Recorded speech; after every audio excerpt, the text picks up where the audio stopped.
เทพีเสรีภาพถูกคลื่นยักษ์ถาโถมจนถึงฉากน้ำทะเลท่วมถนนทุกสายในนิวยอร์กคือความสะพรึงกลัวที่ผู้ชมอเมริกันเคยสัมผัสใน The Day After Tomorrow ผลงานภาพยนตร์ปี 2004 ที่ปลุกกระแสหนังภัยพิบัติจากสภาวะโลกร้อนก่อนสารคดีดังอย่าง An Inconvenient Truth ออกฉายหลายปี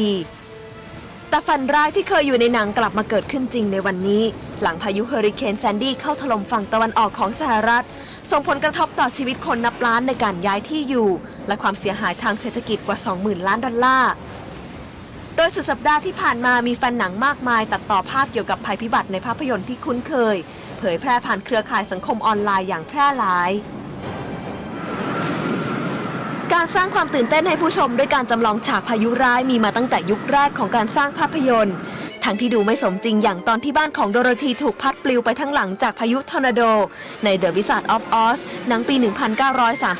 1939 หรือหากสมจริงเกินไปในหนังเงียบ Noah's Ark สิ่งที่ตามมาคือการเสี่ยงชีวิตของทีมงานเมื่อตัวประกอบของเรื่องนี้ต้องขาขาดและจมน้ำเสียชีวิตถึง 3 รายขณะที่นักแสดงนำสาวเกือบเอาชีวิตไม่รอดเพราะอาการปอดบวม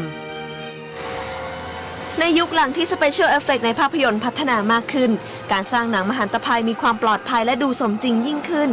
ทั้งผลงานที่สร้างจากเรื่องจริงอย่าง The Perfect Storm และ The White Squall ที่เล่าถึงชะตากรรมของชาวเรือที่กำลังเผชิญกับพายุร้ายจนถึงหนังวาตภัยที่สร้างจากจินตนาการทั้ง Twister ที่เทคนิคสร้างพายุทอร์นาโดยังติดตาแฟนหนังจนถึงวันนี้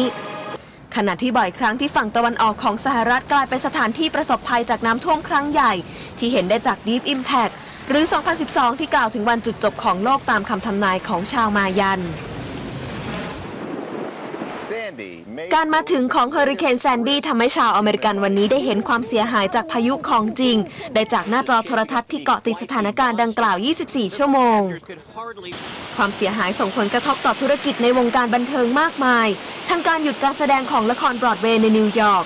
รายการโทรทัศน์ชื่อดังยุติการถ่ายทำการยุติการถ่ายทำของหนังดังอย่าง Noah's Ark ที่ถ่ายทำในนิวยอร์กขณะที่เรือ HMS Bounty ที่เคยใช้ถ่ายทำในภาพยนตร์ดังอย่าง Pirates of the Caribbean ต้องอับปางนอกฝั่งนอร์ทแคโรไลนาทำให้ลูกเรือ 16 รายสละเรือและพบผู้เสียชีวิตล่าสุดแล้ว 1 ราย